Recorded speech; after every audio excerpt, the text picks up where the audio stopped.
My guest this hour is Cheryl Chumley. She is an author, commentary writer, podcast host, and the online opinion editor for the Washington Times. I invited her on to discuss her most recent book, Socialists Don't Sleep. Christians Must Rise or America Will Fall. Here is the first clip from that interview. Cheryl, welcome to the show. It's great to be with you. Thank you for having me. Well, I want to start by finding out what compelled you to write the book.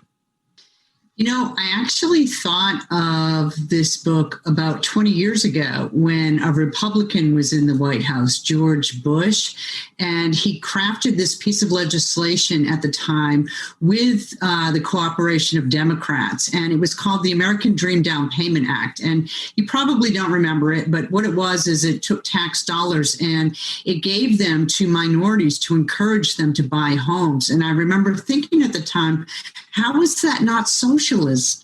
And it was after that that I became really laser focused on all the things we were doing in this country that are socialist, but we just don't call it that.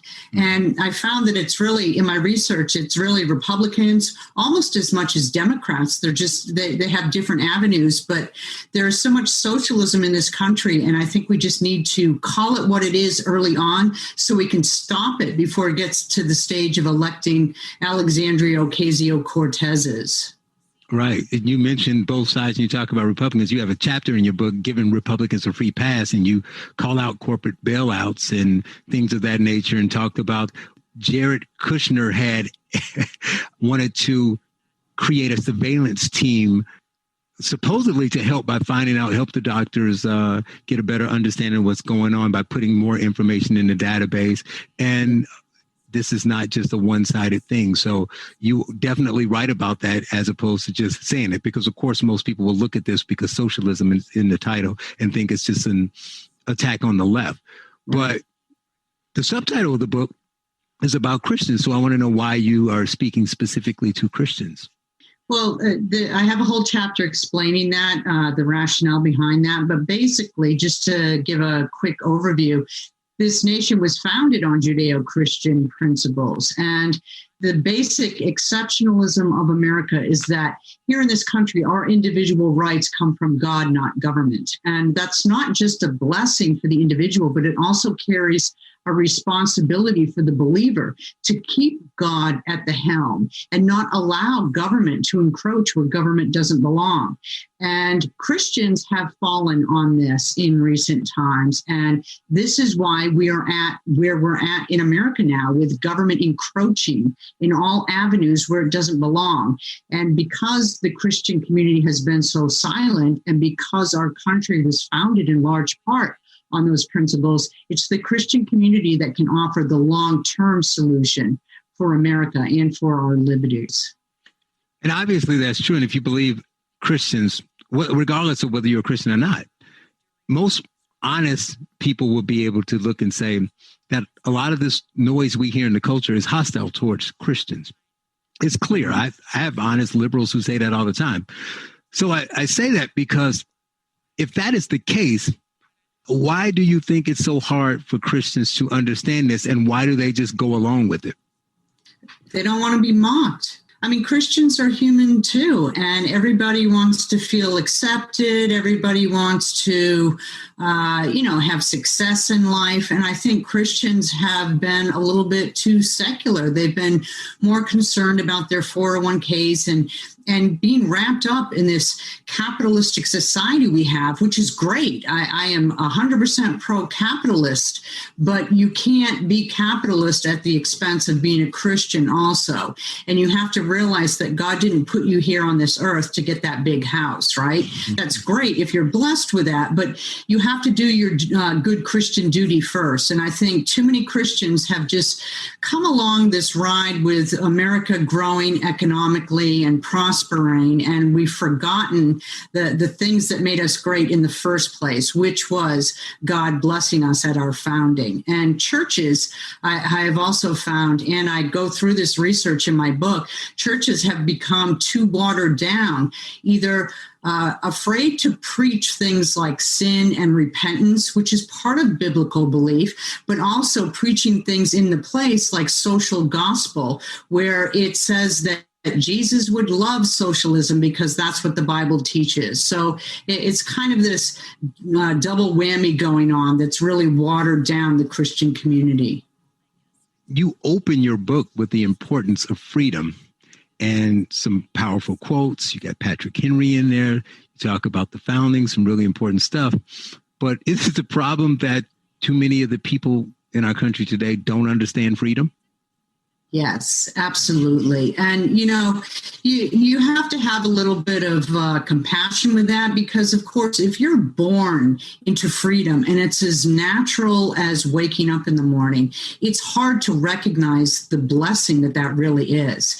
If you go overseas and you see what goes on in other countries and you see what's considered rich in other countries versus poor, and then you come back to this country and you realize that the poorest people in this country here are really considered rich in so many other nations, right? So it's very easy to get wrapped up in just not feeling the blessings that you get. And you combine that with a public school system that is busily indoctrinating the next generation into all the pros of socialism and antis and cons of capitalism, and you have like a country that's just waiting to degrade and crumble from within.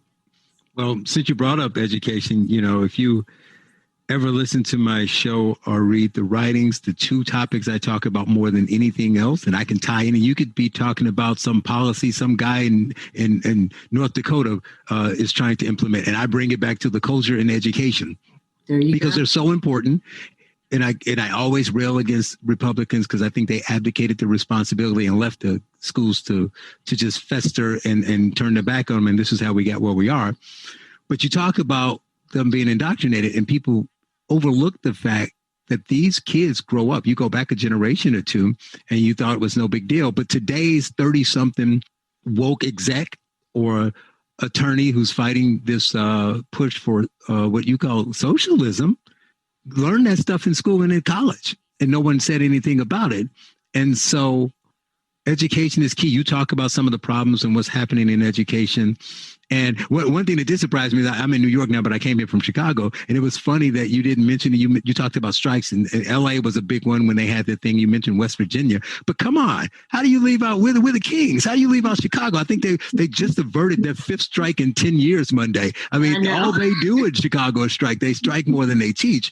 And so we hear this constantly, that these unions don't care about the students and we're putting the teachers over the students.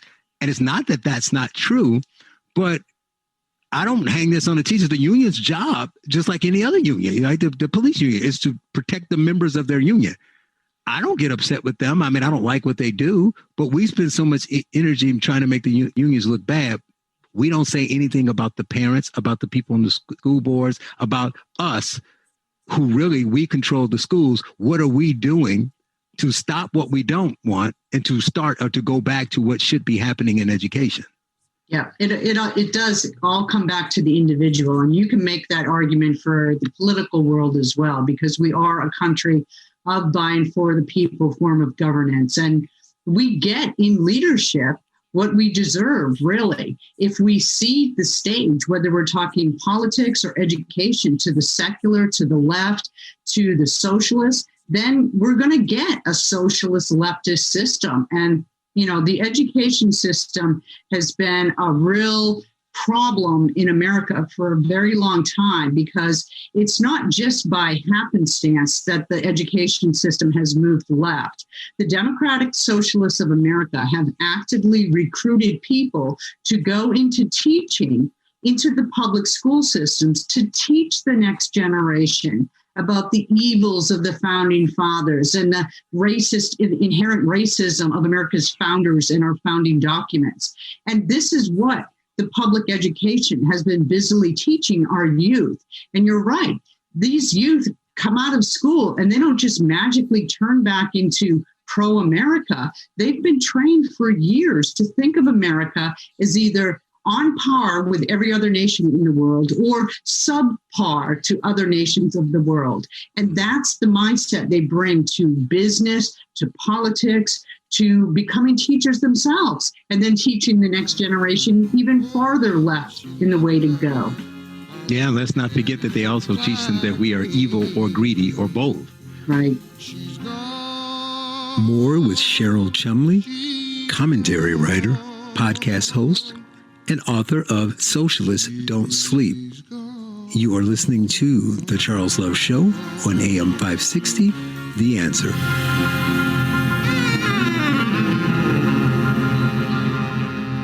We return to The Charles Love Show on AM 560, The Answer.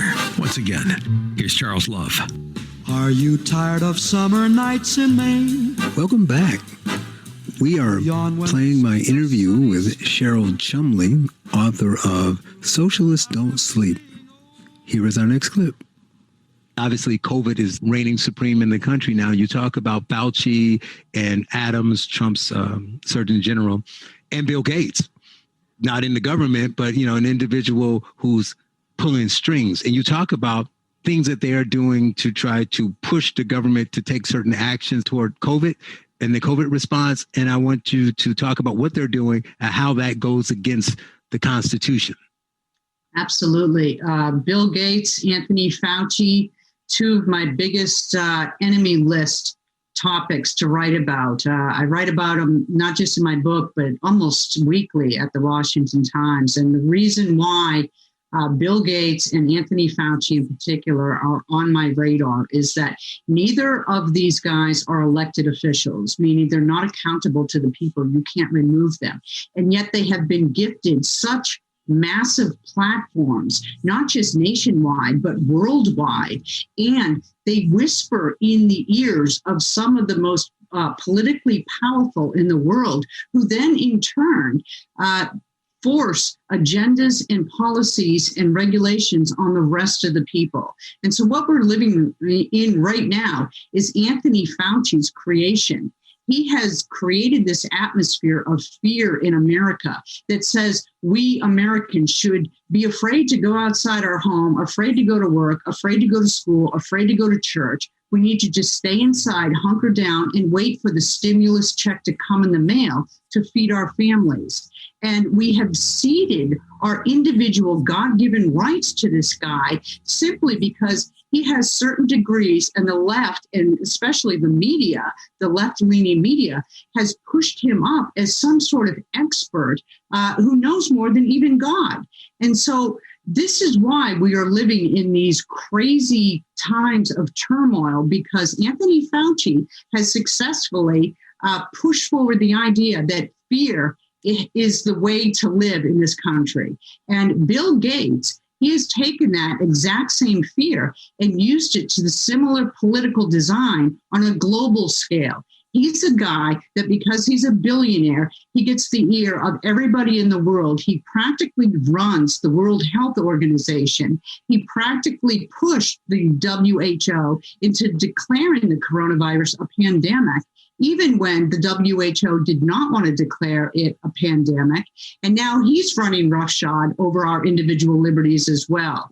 If you look at the paperwork and the research behind these two guys, they're united at the hip in the Bill and Melinda Gates Foundation's Decade of Vaccines, which is a program that was put in place 10 years ago to develop and sell vaccines around the world. In any other world, the media would have been all over that to show the conflict of interest that is inherent in two guys who are crying for vaccines to be developed for the coronavirus, and yet they act as if they are doing this out of totally altruistic reasons, but they stand to make a ton of money from this. Mm-hmm. So I just look at these two players as having way too much influence to gain way too much money for themselves, but they're stealing way too many individual liberties from we Americans, all in the meanwhile.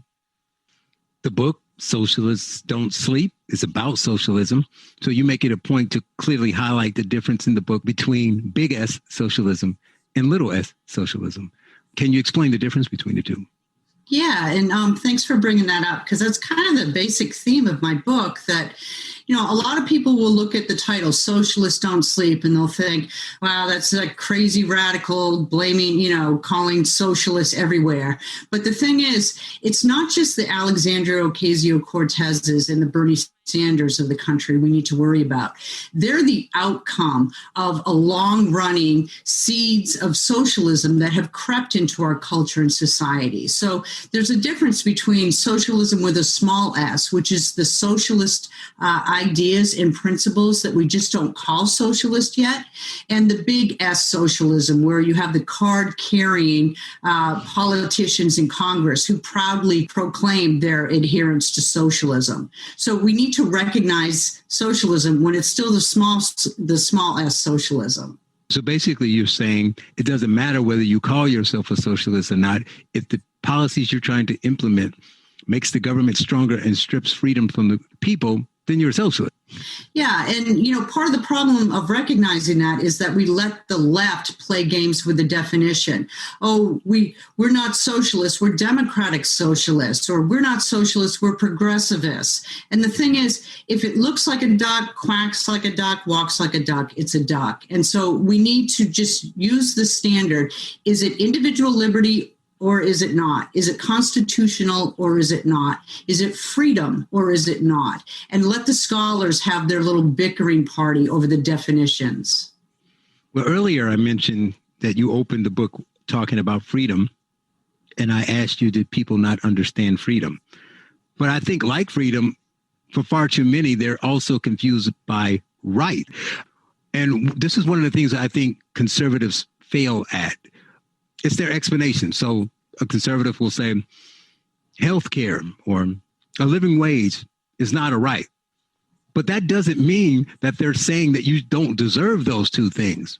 They're just saying there's a difference between you and the left saying that the government needs to provide these things, and that conservative saying, no, we think you should have them, but we don't think the government should provide them. We think they should come from friends, family, community, churches, charities, wherever it may come from.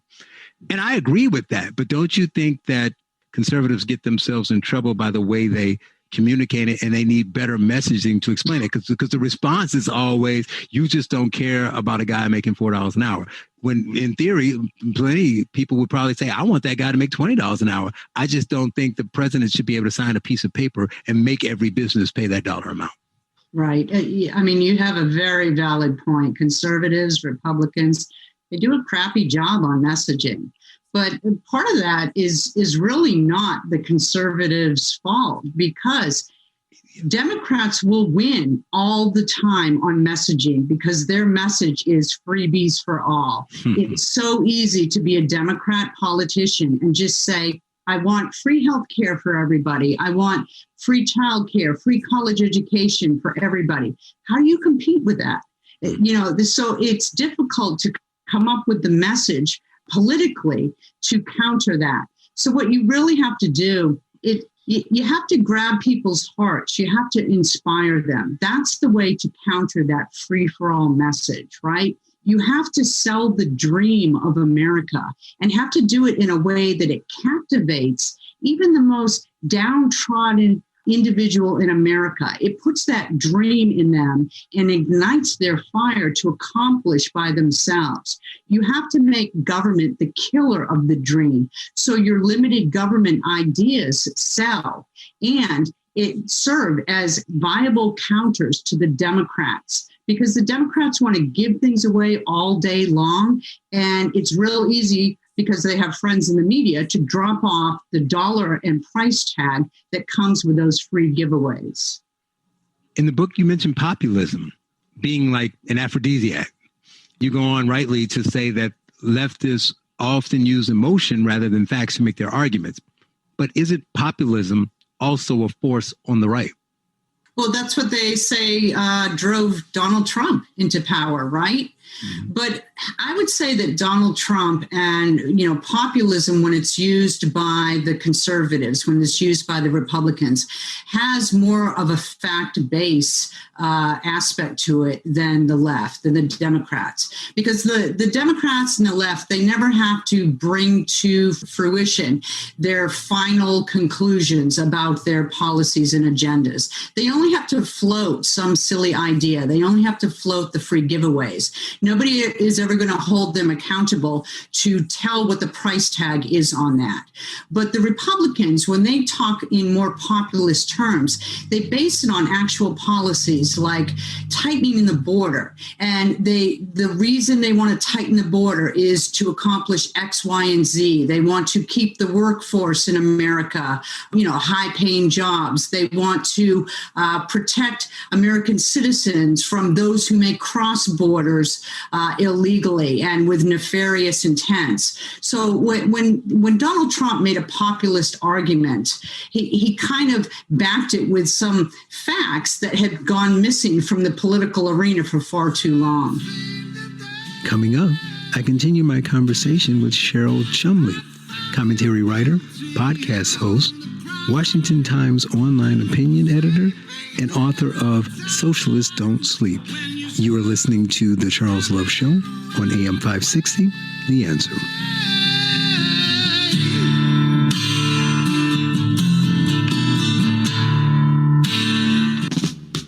You're listening to The Charles Love Show on AM 560, The Answer, with your host, Charles Love. Welcome back.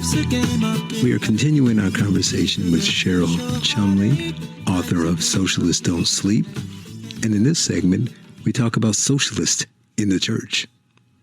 Play the clip. I want to get back to the church, and you talk about socialists in the church, convincing people to depend on the government. And you state Christian giving is voluntary. Socialism is forced. And the church shouldn't be political, but when it is, it's almost always progressive. You mentioned stories like a lesbian couple co-pastoring a church and the Methodist church that put Joseph, Mary, and Jesus in cages to protest detention centers under Trump. I want to add that they also get sucked into the culture. Did you see a story that said, this is from Travel and Leisure magazine, people are going to church to worship Beyonce. And here's a quote from that article. It's become a well-established fact that Beyonce is a higher being worthy of our worship, especially after her groundbreaking performance at Coachella early in April. Now, San Francisco's Grace Cathedral is using the inspiration that is Queen Bee to take the masses to church. The Vine, a contemporary worship service that combines progressive theology and pop music, has announced it will be holding a special mass devoted to Beyonce's music and accomplishments. Does that play into the point that you're trying to make about the socialists in the church? I did not hear that, but that is precisely what I'm talking about with the watering down of churches and the infiltration of that progressive socialist worship of self, not Jesus, that's taken over so much of the churches in America today. And that's the reason, if you want to get to the root of it, that's the reason why America is crumbling from within. It's because of our growing secularization in society. There's no other reason for it. And if you look at all that ails us politically, in the education system, economically, across all the different specters in America, it all comes back to the failure of Americans to go to church and to uphold the basic biblical principles upon which this nation was founded. Worshiping celebrities, honestly, why go to church? Because that's not church. You might as well just go to a concert and call that church. Continuing on the religion, I have another quote here that I really like.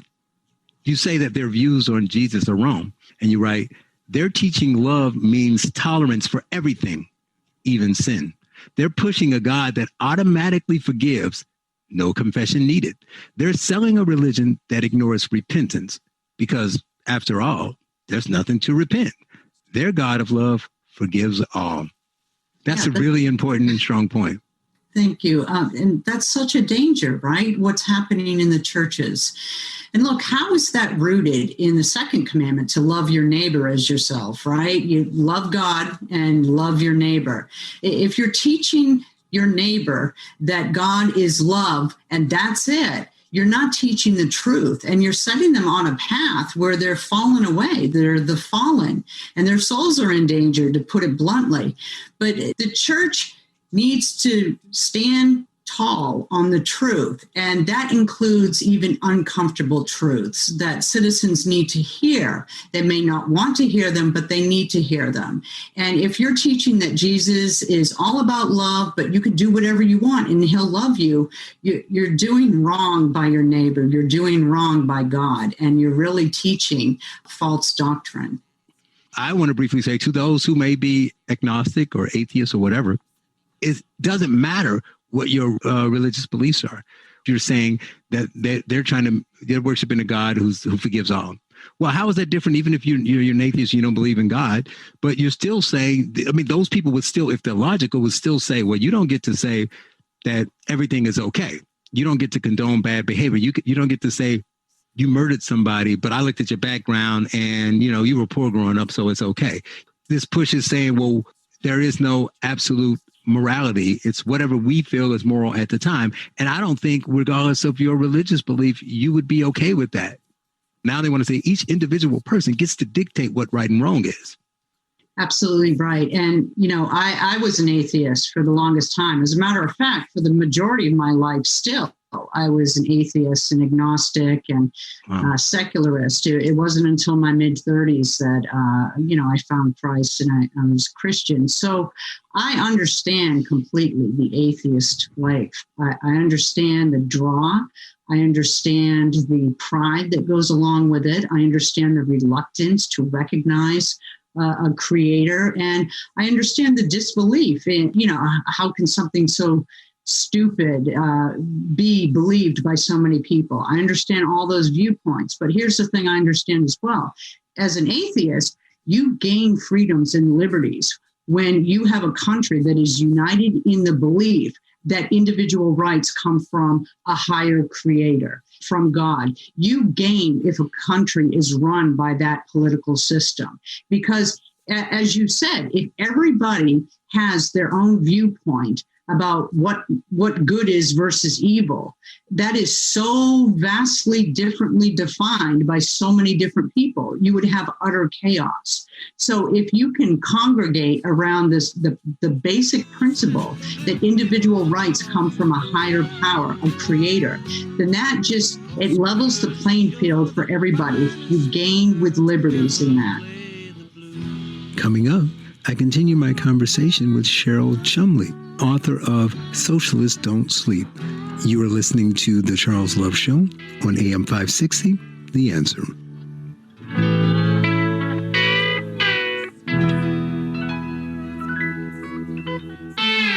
Now, more of The Charles Love Show on AM 560, The Answer, with your host, Charles Love. You put me on a roll. Continuing my conversation with Cheryl Chumley, podcast host and author of Socialists Don't Sleep. She's warning about the dangers of socialism and the rise here in America. So in this segment, I ask her if she thinks the race-focused movement and intersectionality will hurt the socialist cause. Here's a response. You go on in the book to mention the LGBT movement. I just spoke last hour with Chadwick Moore about some of those same issues. But regardless of one's feelings toward the movement, I don't get why socialists would be concerned with it, right? It doesn't seem like it fits with what they're trying to do from, we're all one. I get the equality piece, but, if they're focused on different levels of income and treating everybody the same, and we need the government to control XYZ, why do they veer off in, and we should transgenders to be able to run in sports and do this, and we should have drag queens read to the kids, and it just seems so weird to me. So I want to know your thoughts on that, but I want to know specifically of this woke movement and this hyper focus on race. Do you think that this will hurt them? Because some people who, your Bernie Sanders wing, who thinks, universal basic income and everybody should pay the same and the government should run this, but that they also think that this part is crazy. This has nothing to do with what we're saying. Well, for the first question you asked about the LGBTQ movement, it's all aimed at breaking down traditions and norms. It's aimed at destroying the traditional family unit, which in the end is aimed at rebelling against God, because God is the one who created families and marriage and defined male versus female and set forth what the expectations were with families. So that works toward the socialist design, because if they can create this chaos in family units, which is the building blocks of any society, right? It's a divide and conquer type of strategy. It tears apart the foundations of a society, morally speaking, and that creates a chaotic situation where somebody has to come in and fix. And here comes your friendly government with all the solutions. So that's how the gay marriage, the LGBTQ, all the transgender rights, putting boys in girls' bathrooms in school, that's how that all plays into the socialist, communist, collectivist agenda. And your second question, I'm sorry, could you repeat it? Do you think it will hurt them?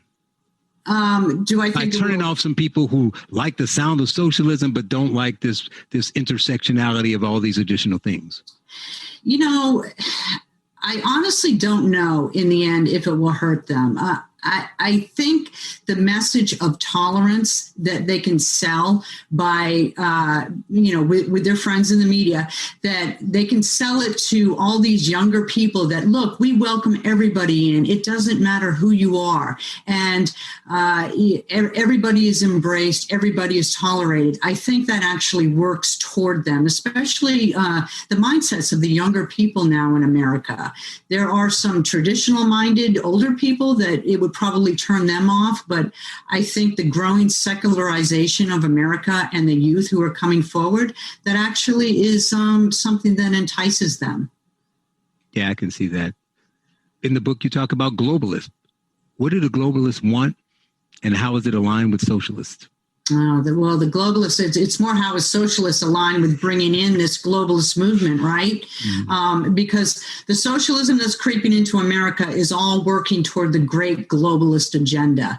And don't take my word for it. Go to the World Economic Forum's website right now and look up what they have printed on their own web pages called the Great Reset. And what that is basically the World Economic Forum's agenda to use this coronavirus to usher in a new form of economy around the world, one that is hostile to capitalism and one that calls on businesses and corporations to put social justice as their guiding compass and not revenues. Mm-hmm. So what's going to come of that is a complete collapse of the free market, which is socialism, basically, when the government takes over the economy. And what's going to happen is with these globalists, there are going to be a few elitists at the top who, in essence, control most everything around the world. They will become the new world leaders. And you can see this movement taking place with the big tech CEOs. And, there's some people at the UN who are all involved with this great reset and this redefining of capitalism. You mentioned big tech. You just queued me up. In the book, you talk about technological advances. So talk about protecting the Constitution amid these advances, because you talk about things like automatic license readers and how these things lead to overreach, going after the Capitol rioters, whatever you think, versus saying all Trump supporters need to be, checked, and we need to scrub social media to find out everything they've ever done. And here's one that I get the concept, but I never heard this term before, but the parallel construction of crimes. Right. Now, what's in the news nowadays with big tech is the censorship, right? The booting of conservatives, the hostility toward Christians, and that's real. And that's something that we all see taking place. And you can see how that leads into socialism, because it stifles the conservative limited government viewpoints and elevates only those that meet the far left agenda and talking points. Coming up, I continue my conversation with Cheryl Chumley, commentary writer, online opinion editor for the Washington Times, and author of Socialists Don't Sleep. You're listening to The Charles Love Show on AM 560, The Answer.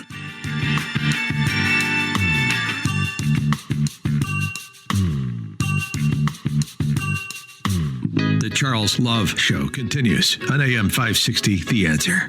Here's Charles Love. Welcome back. We have reached our final segment with Cheryl Chumley, author of Socialists Don't Sleep. And at the end of the last segment, she was talking about big tech and how that big government push is affecting citizens. And I like this one because there aren't many, but there are certain topics that are hot button issues on the left and right, and they agree on. Now, it's not colored that way because the reasons they agree on them are different reasons.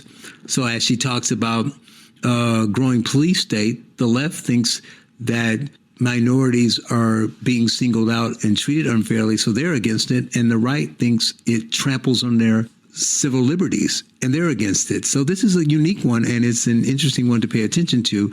And she goes on to talk more about that. But there are other things going on in big tech that are flying under the radar. There's surveillance of big tech, how they use, police now have at their disposal all types of license plate readers and cameras in the red lights. And it's not just the police, it's governments around the nation who are picking this technology up and using it with alarming frequency because they most often, more often than not, don't tell citizens that they're using this technology. And so there's the surveillance side of that, but there's also the data collection that goes along with that. Your data, your personal data, whether through voluntarily, on social media or unbeknownst to you, is being steadily scooped up by the government and put in fusion centers to then be used to create economic models and different types of technology systems that are only going to create more and more of a cycle where our privacies are infringed upon. Another aspect is what you just mentioned, the parallel construction of crimes. This is something that police will use illegal means to solve a crime, but they can't bring that to court. So then they will backtrack and try and take the information they glean from the illegal means and create some sort of trail they can use to say that they gleaned that information legally. So this type of stuff is taking place in the big field of technology, mostly under the radar because we're so focused right now on censorship. Well, yeah, I definitely implore people to find out more about that because it can go down a rabbit hole, but it's important stuff. And since it's happening in the dark, we need to bring it to light. We're getting short on time here. I want to end by giving you an opportunity to talk about your podcast. Tell us about Bold and Blunt. Oh, thank you for that. Yes, I have a twice weekly podcast at the Washington Times, and it's basically where I look at today's news and events from a Christian conservative perspective. I have guests, everyone from Charles Payne on Fox Business to Charlie Kirk with Turning Point USA. And I just had a guest, Nick Loeb, who's a Hollywood actor and producer and director, who just made the movie Roe v. Wade to expose the conspiracy of that Supreme Court case that legalized abortion around the nation. So it's a very interesting podcast. And if people want to see it, go to the Washington Times or Spotify and all the regular podcast places. She is Cheryl Chumley, author, commentary writer, podcast host, obviously Bold and Blunt, and the online opinion editor for the Washington Times. Her latest book, Socialists Don't Sleep, Christians Must Rise or America Will Fall, is available everywhere. Cheryl, thank you for your time. Hey, thank you. Great to be with you.